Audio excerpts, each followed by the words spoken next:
This week on Let Me Bread, I have been so craving scallion pancakes, and we've been eating a lot of Korean food in the house. So we are going to make the perfect complement to any Asian dish, or honestly, just really good to have around the house on their own because they are so delicious. They're super easy. You can store them, you can freeze them, you can refrigerate them, you can store them out, and then just a quick microwave, and they are like you just baked them. These are some of my favorite snack foods of all time. And so we are going to make some scallion pancakes. We have all of our ingredients from us, and we have some fresh stories this week. That being said, let's get started. First thing we are going to do is take 2 tablespoons of our all-purpose flour and add it to a bowl. To this, we are going to add 1 packet or 2 1/4 teaspoon of instant yeast. After that, we're going to add 3/4 cup of water at 110 degrees and let that sit for 5 minutes once we have mixed that all together. Once our 5 minutes have expired, we are going to add the remainder of our flour, which is the other part of the 2 cups. Then we are going to add our sesame oil, it's 2 tablespoons of that, and then we're going to add our 1/2 cup of scallions to the mix. Finally, I'm going to put in some salt, about a tablespoon, but you can kind of be flexible here. Just remember, you can make them too salty fairly easily. Then you're going to combine this with a hand tool or with your hands until it comes together as one mass, and then you're going to knead until it is ready, and adding flour as necessary. Now, I'm using a standing mixer to do my kneading, but ultimately you can accomplish the same thing. You want it to be a cohesive, smooth ball that doesn't stick too much to your hands, but is still kind of soft, pillowy, and tacky. And once you've done that, you're going to bring that out onto your baking surface and put it into a ball so that you can get it ready for rising. So I'm just forming a ball with my hand here, making sure it springs back 3/4 of the way, which it does. Now we're oiling a large glass bowl, which we are going to put our dough in. Once your bowl is oiled, make sure that your dough ball gets all oiled up so you don't have to worry about anything. Then set it to rise for about an hour. All right, so we have prepared our dough. We've put it in a bowl that has been oiled, and we're going to let it sit for about an hour or until it doubles in bulk. So at this point, I am going to set a timer for an hour. I'm going to do some cleanup around here. Then I will meet you on the other side for our politics segment. It's going to look a little different today because we are going to be we'll have 1 or 2 little stories, and then we're going to really focus in on a third story. I'm trying something a little different today, but there's really one story that I want to kind of pick apart bit by bit. And so that's going to be our really long segment today. And then we're just going to have 2 shorter segments and then an announcement. So the announcement, before I jump real quick, is just so you're aware, the graduate student workers at Temple University are still on strike. They were proposed a contract, but it didn't do nearly enough, and the membership voted it down overwhelmingly, over 90%, and over 90% voted no, and over 80% of the membership voted in the vote. So really important to keep supporting them. If you're in the greater Philadelphia area, or if you're not, the link is posted to the Facebook page of this channel. So please make sure to, even if you can only give a couple of bucks, please feel free to do that. And if you can't give anything at all, they understand, obviously. Just share the link, right? Make sure that you are getting the word out about it, and I will make sure that that link stays on the Facebook page for this channel, just so that you can continue to have it. All right, guys. That being said, I'm going to set a timer for probably about 55 minutes now, and I will be right back after I do some cleanup, and we'll talk politics. If of course you are not staying with us for the politics portion, just skip ahead an hour or however long it takes. I may not go the whole hour, but we will meet you on the other side for the shaping and cooking of our scallion pancakes. All right, see you then. I'll be right back. All right, welcome back. So the first thing I would like to talk about today is ChatGPT and homework. So what's kind of interesting, I've found, first of all, ChatGPT is an amazing tool, right? It's essentially allowing people to, facilitate all sorts of, writing work. Now, some of that shouldn't be done, right? And I think there's some situations where we think, hey, it probably makes more sense for a human to be doing this. But also you could say that, well, so a human can use the ChatGPT tool as long as, the human then or some other human then checks the work afterwards, right? Just make sure everything is on the up and up. And I personally use ChatGPT, and I think I mentioned this last time I was talking about it, for Dungeons and Dragons related things, where it just has access to way more information than I can process. So if I need, it's going to be super nerdy for a second, but if I need like the description of a monster or what it should be able to do at a certain level, then, and I don't have the thing in front of me, I can say, create me this thing at this level, and it will do its best, right? And I can look at it and say, that math doesn't add that. And by the way, it's not a perfect system. So I've noticed that, for example, in certain cases, its addition is kind of wonky, or it assumes something's there when it's not. Point being, you probably don't, it can do a lot of things, but it isn't perfect. So why am I talking about it in the context of homework? So teachers have begun to notice that students are finding that ChatGPT is quite good at throwing together writing assignments, short writing assignments that are assigned as homework for students. And there's, let's say, varying levels of double checking that's done by the student afterwards. And so teachers are looking at this as a problem, but actually I want to alter an alternative vision. ChatGPT, in my opinion, illustrates why we shouldn't have homework in the first place. Let's think from a practical level. Why do we have homework? Like, why is there homework at all, right? So the kind of prima facie answer is that there's simply not enough time in a day to accomplish all the things that teachers want to accomplish, and therefore you have to assign homework. But if you look at it from a macro level, what homework kind of trains you to do from an early age is take your work home with you. And so when we're adults, we're kind of conditioned already to be comfortable taking work home with us. Now, this has slightly changed, of course, in the era of primarily work from home, where lots of people can't work from home. But the idea is like, you should be comfortable working after the allotted work hours because X, right? And so in this case, we get conditioned through homework to be comfortable working outside of our normal working hours, right? And to give extra time away to work when we actually don't need to do that at all. Most homework is kind of pointless.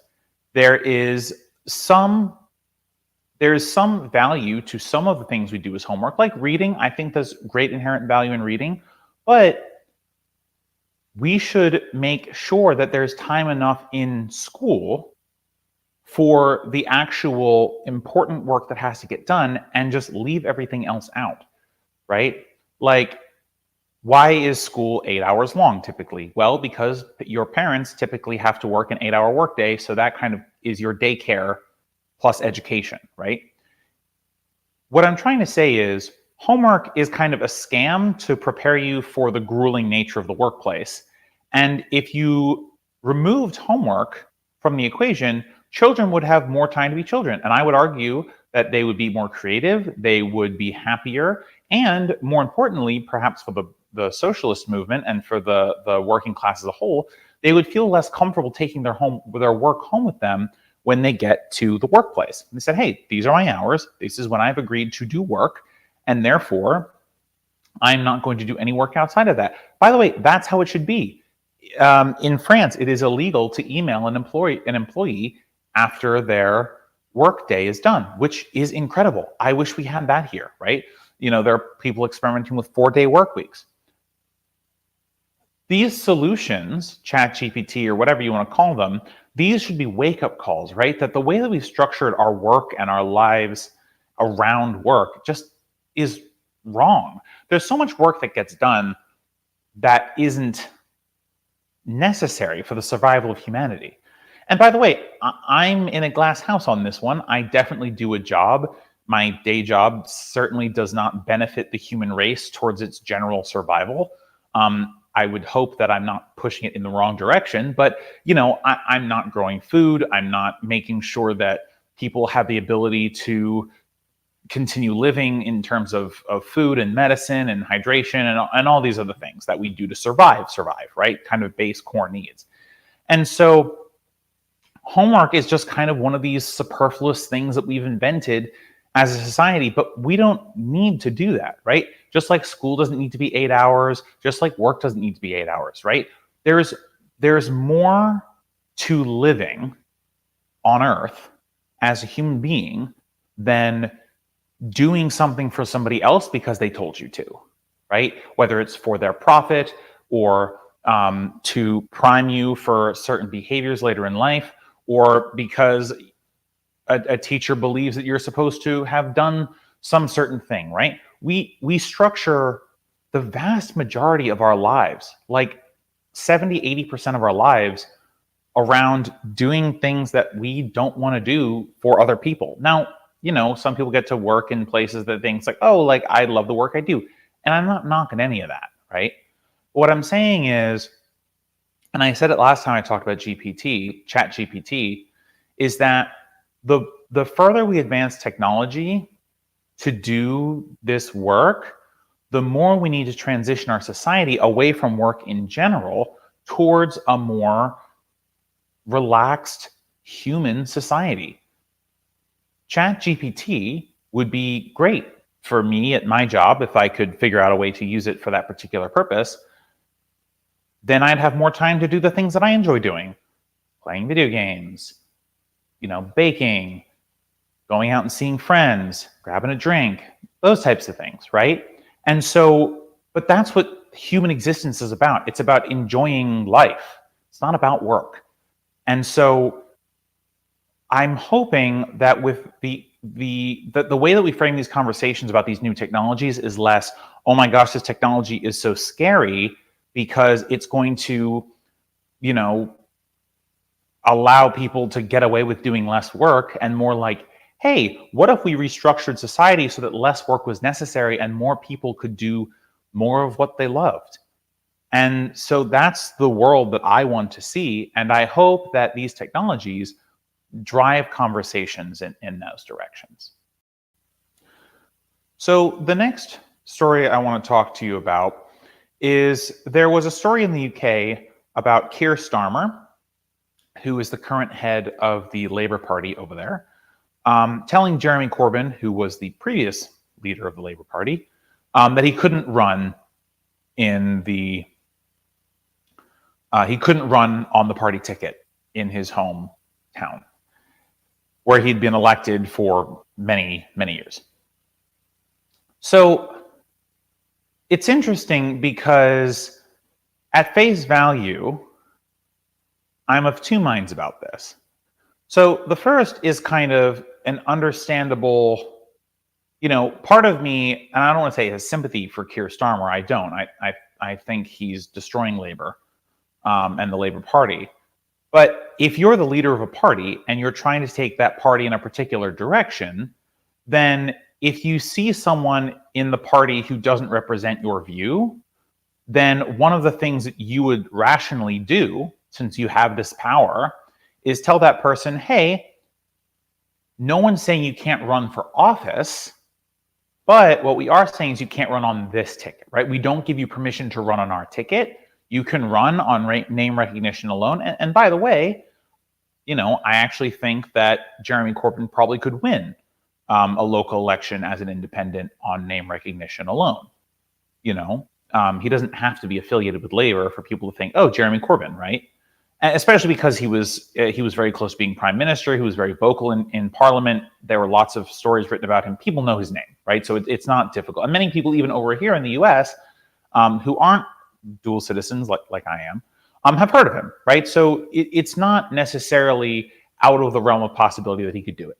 So Keir Starmer saying, hey, you're welcome to run, but we'll either run someone against you or we're just not going to allow you to serve on a ticket. So I'm kind of one mind around that, right? Kind of an institutionalist. Like, how, if I was Keir and I was kind of an institutionalist, what would I be thinking, right? And that's kind of that first take.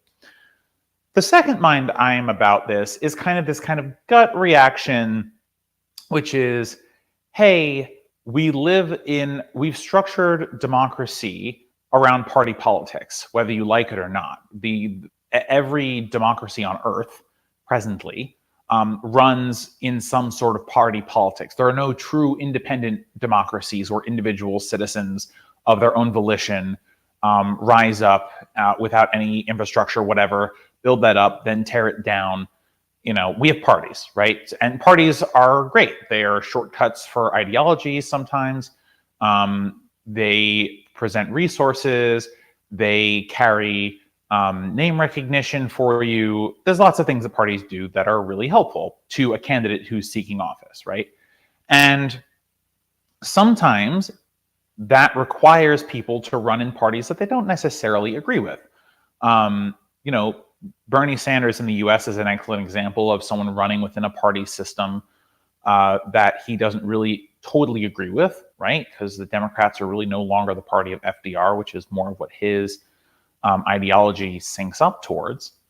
And so, there's going to be situations like this around the world. So if you are Jeremy Corbyn then, and the party that you have led and that has been with you this entire time and has been quite good to you, suddenly says you can't run on their ticket, well, you're going to see that as being a jab at you, but more specifically, a jab at kind of the democratic process, right? Because if you've done your work for the party, it's hard for me to look at that straight in the face and say that this isn't an undemocratic move to exile someone who the head of the party doesn't agree with.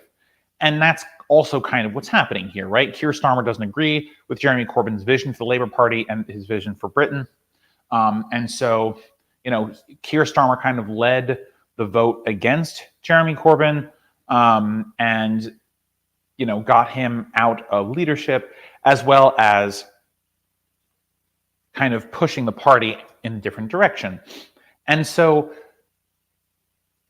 because these democratic processes are so involved in the parties and the parties have so much influence over kind of how the democratic process works, it is fairly reasonable to say that kicking someone out of what is effectively their own party and telling them tough luck out there is undemocratic, because we have tied party processes to democratic processes in England and the US. So I think it's problematic for people to be kicked out of parties for kind of petty disagreements. Look, that doesn't mean that there aren't perfectly good reasons to kick someone out of a political party, right?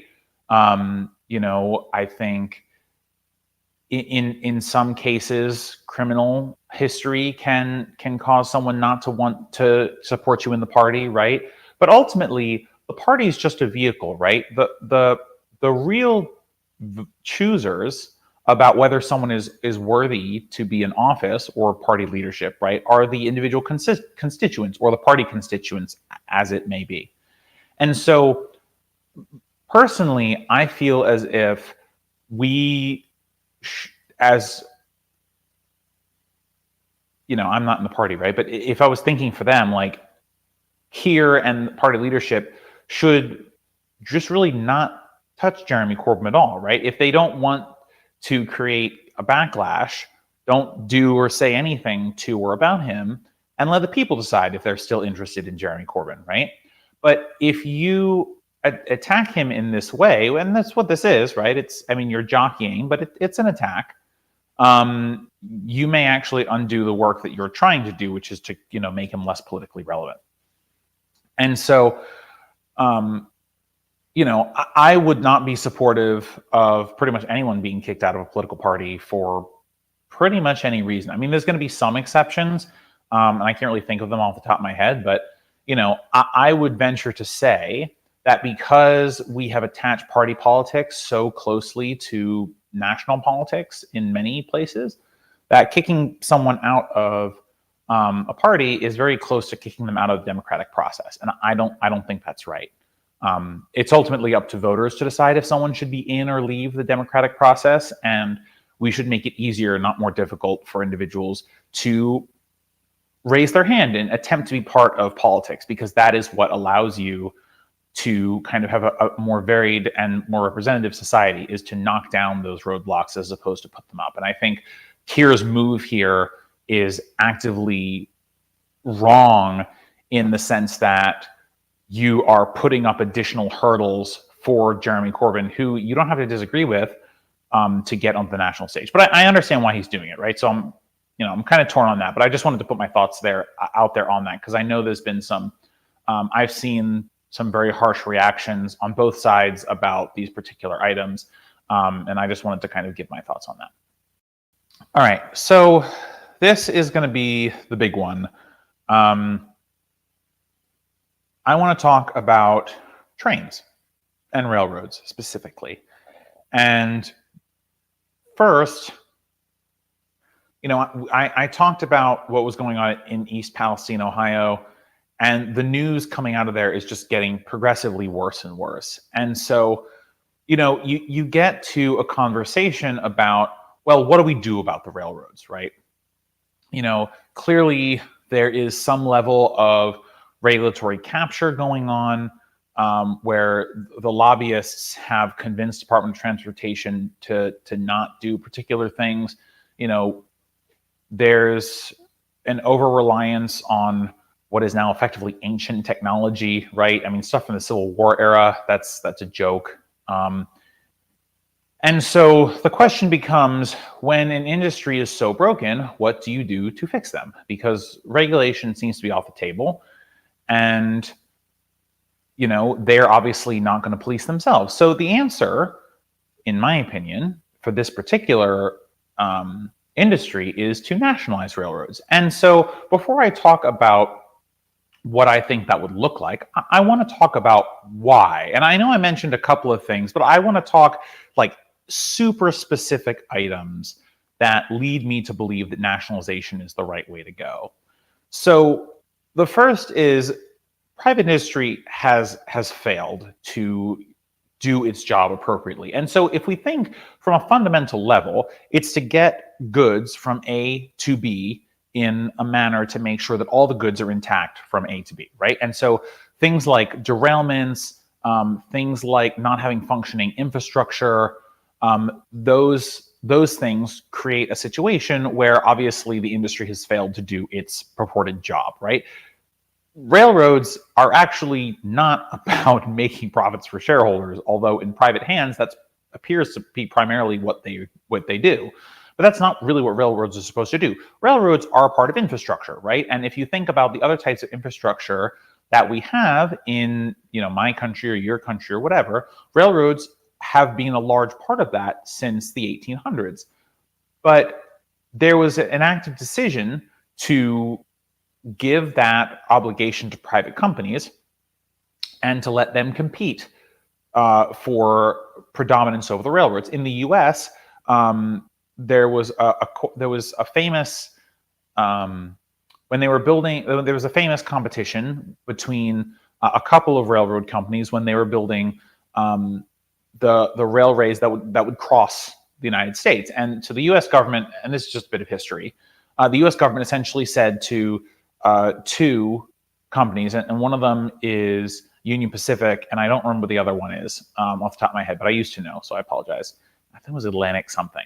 But anyway, they said, hey, you guys start on opposite ends of the country, and we'll, whoever can get more railway laid will get, preference in contracts and things like that.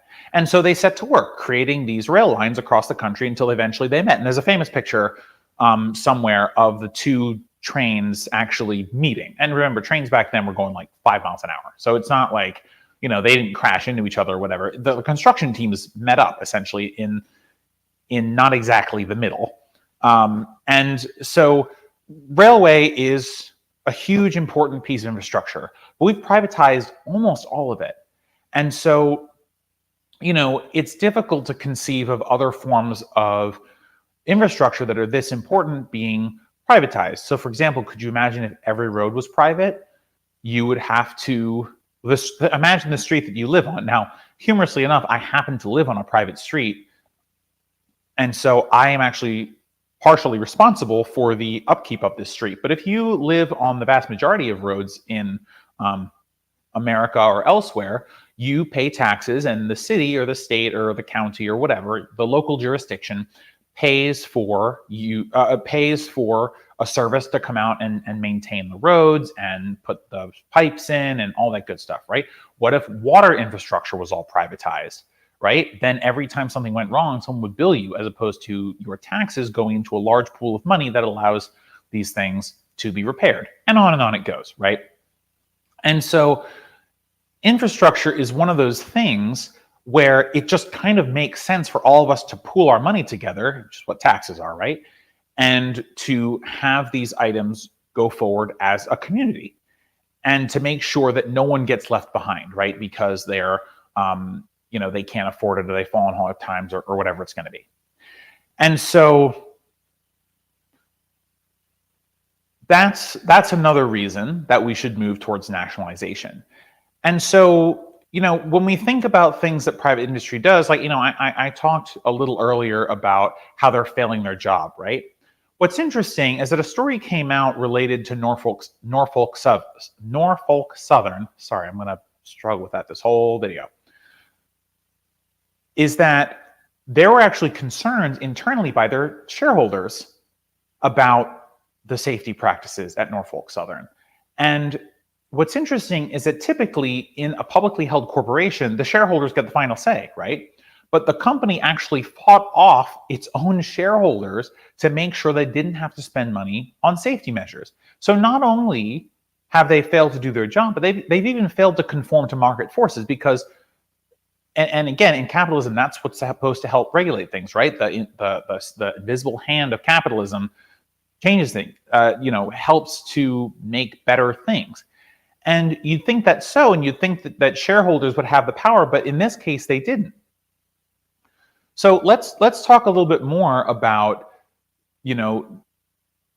about derailments and railroad companies and things like that. So what's interesting is that just since the Norfolk Southern derailment on February 3rd, there have been half a dozen, at least, more derailments. So in Pennsylvania, specifically Philadelphia, in Detroit, Mississippi, in Alabama, Alaska, Texas, and Louisiana, there have all been derailments. And specifically in Nebraska, there was a toxic chemical derailment like there was in East Palestine.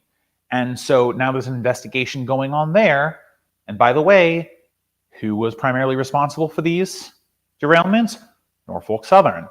Just trying to see a pattern here, huh? And so it's,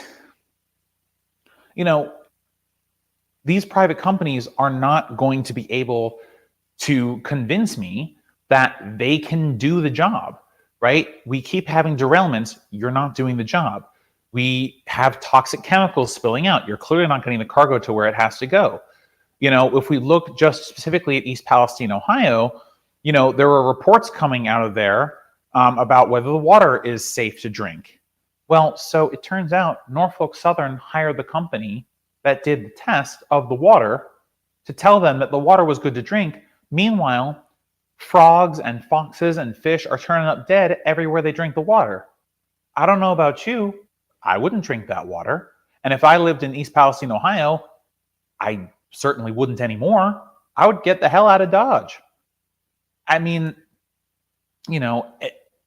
it's just so irresponsible. And the company, Norfolk Southern, is a corporation, right? And I've talked about this so many times on this show, but the only purpose that a corporation serves to do is to maximize profits for its shareholders. They're just money-making machines, okay? And so they are going to do whatever they can to cut costs. They're going to lie if they have to so they don't get sued, right? Because look, man, let's be honest. This is an exercise to reduce liability of Norfolk Southern versus the people of Ohio who want to sue them and should sue them for all they're worth. I mean, especially when the company was offering $5 a person to repay the town. I mean, and by the way, they weren't even going to give it to the people. They were going to give it to like the Red Cross, which fine, but that's not compensation for the massive detriment you caused in people's lives. And so, let's look at some other things. Interestingly, and I'm sure you've heard all the stories about there not being regulations on these particular types of brakes that have to be done, and the regulations on train brakes aren't particularly robust. And David Sirota at The Lever has done some great reporting about a 2012 derailment that caused a fuss, and that people really wanted there to be regulations about these brakes on these hazardous trains. But you had one administration start to get the rule going, then the Trump administration got rid of the rule, and now we're here, right? It's been 8 years at least, and we're in Biden's term, and there's still no rule, and we're just kind of moving forward inertia. But the other thing is, there's no regulations on length of trains either. So if you're Norfolk Southern and you're trying to maximize profit, one of the things you're going to do to reduce the amount of cost you have, because that's primarily where they lose money, is you're just going to be adding cars and cars and cars. And what's interesting is that there was an interview with a former federal regulator, and what she had said was that she was voicing concerns when the industry was using 70 and 80 car trains. And now these trains are over 150 cars long. And so, and by the way, it's just going to get worse. Again, they're not listening to their workers who are telling them that these practices are dangerous. It turns out the East Palestine, Ohio train actually had a fire on it as it was going through Pennsylvania, which they put out and then kept the train going like nothing happened. People of East Palestine, Ohio did not know that the train had caught fire before it got to them. And so, again, this is all about how can we spend the least amount of money to make the most amount of money. And in something like this, where you're transporting dangerous chemicals, where you're operating infrastructure, which, by the way, as we learned during the potential rail strike, carries $2 billion of goods every day across this country. And now we also have a very interesting case where the railroad companies are attempting to make even less liability for themselves by suing to invalidate a Pennsylvania statute that requires them to be sued in Pennsylvania. So I want to get a little bit more into this case, because it's important to talk about kind of how ridiculous this is. So there's a principle in the law, and it varies from state to state, and it doesn't have a common name. But essentially, the idea is, if you operate in a state, so if you go, set up a shop in, Kentucky, for example, people who use your service are allowed to sue you in Kentucky, which makes logical sense, right? Now, if your business is incorporated in Kentucky, but you also have a shop in, say, like Missouri, I'm making stuff up, right? It also says that if you've incorporated that shop to operate in Missouri, then you also have to be able to be sued there. And everywhere where you do business, you can be sued in. And by the way, this rule has been in effect for like 200 years at this point. Like, this is common sense. But this case has been escalated to the Supreme Court. The railroad companies are so desperate to avoid being sued by all the people that they've hurt. And by the way, that water from East Palestine is going to trickle down to major rivers that go all throughout the southeastern United States, and that is going to cause havoc. And people are going to die who are really far from East Palestine and from Ohio in general. So they are going to want to sue Norfolk Southern as well, and they see the writing on the wall. So they're like, hey, why don't we invalidate this 200-year-old rule? And you'd think, oh, well, Ben, obviously a court of law is not going to allow that to proceed. Well, you would hope that, right? But the Biden administration, for no discernible reason, and I mean none at all, has decided that they are going to come in to the case on the side of the railroads. So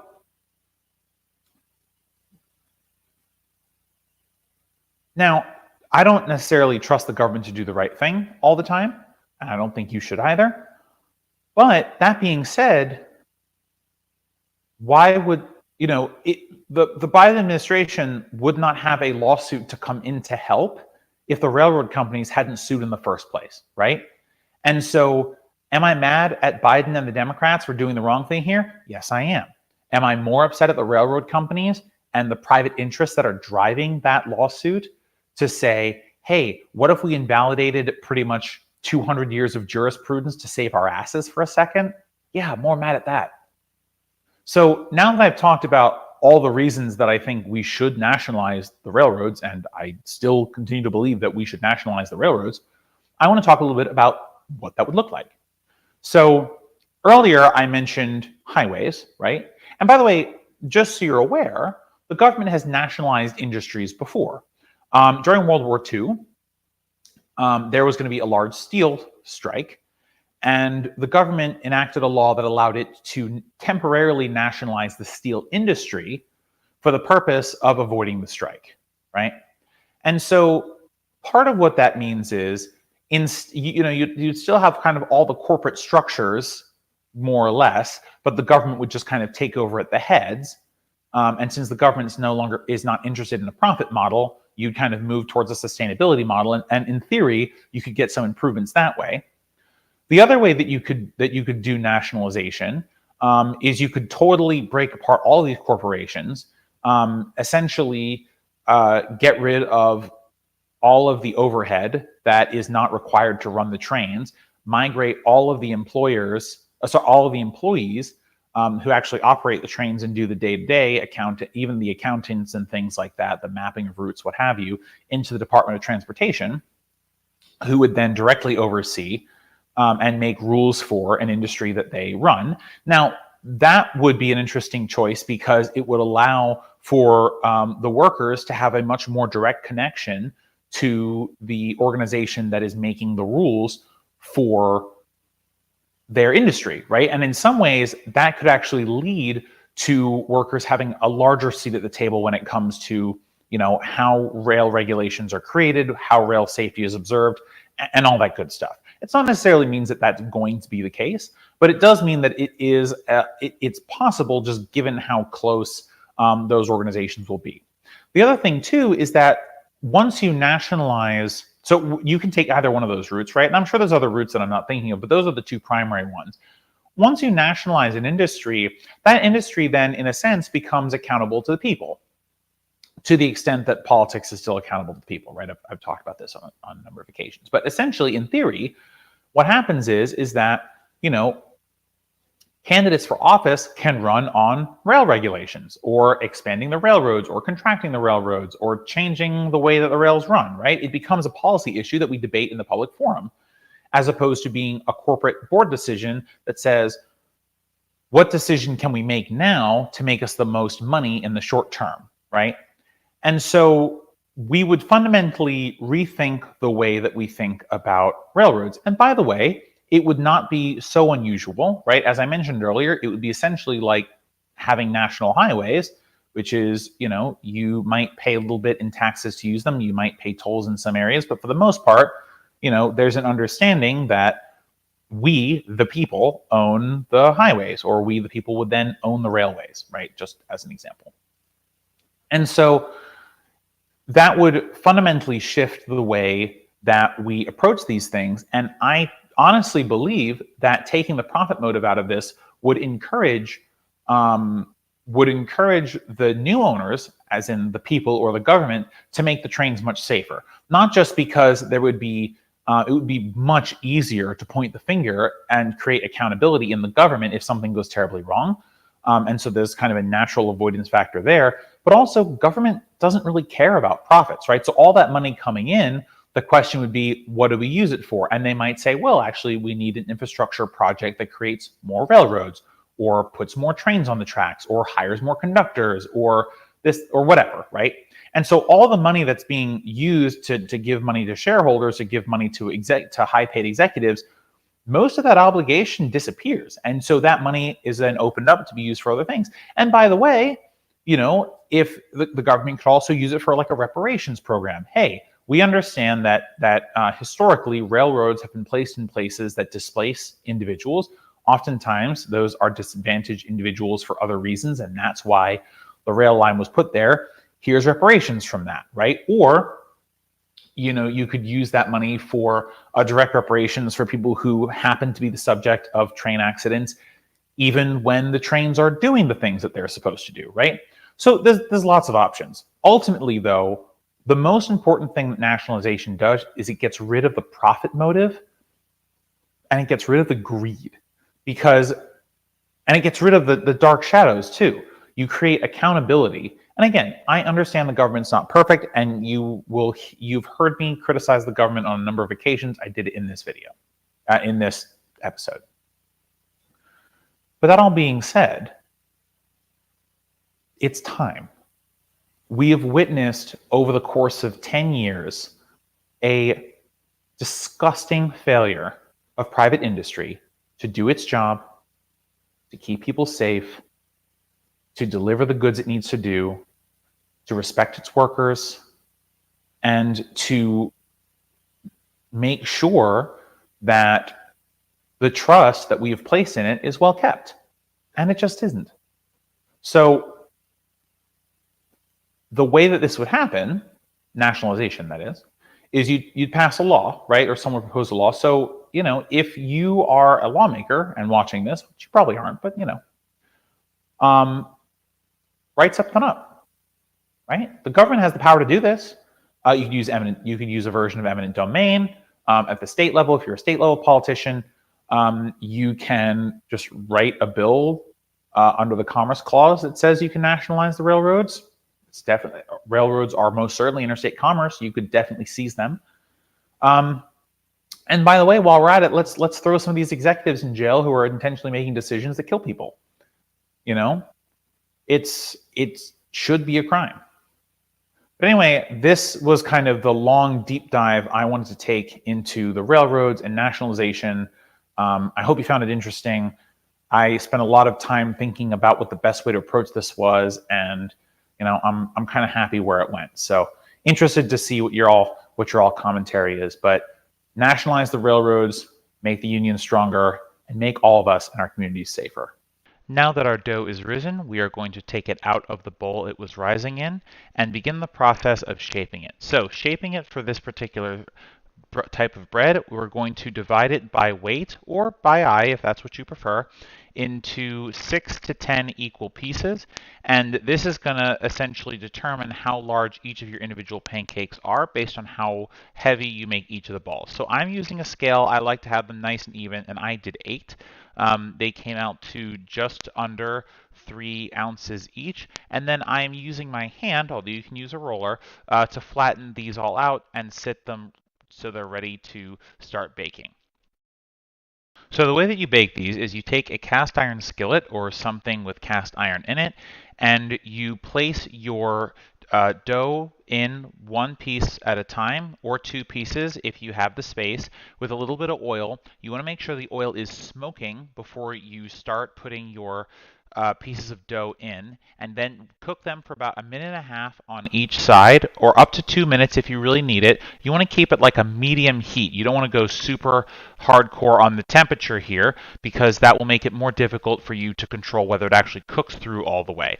Once you do that, just repeat the process with each and every one until you've completed all 8 or however many you decided to make, and then set them to cool and you are ready to enjoy.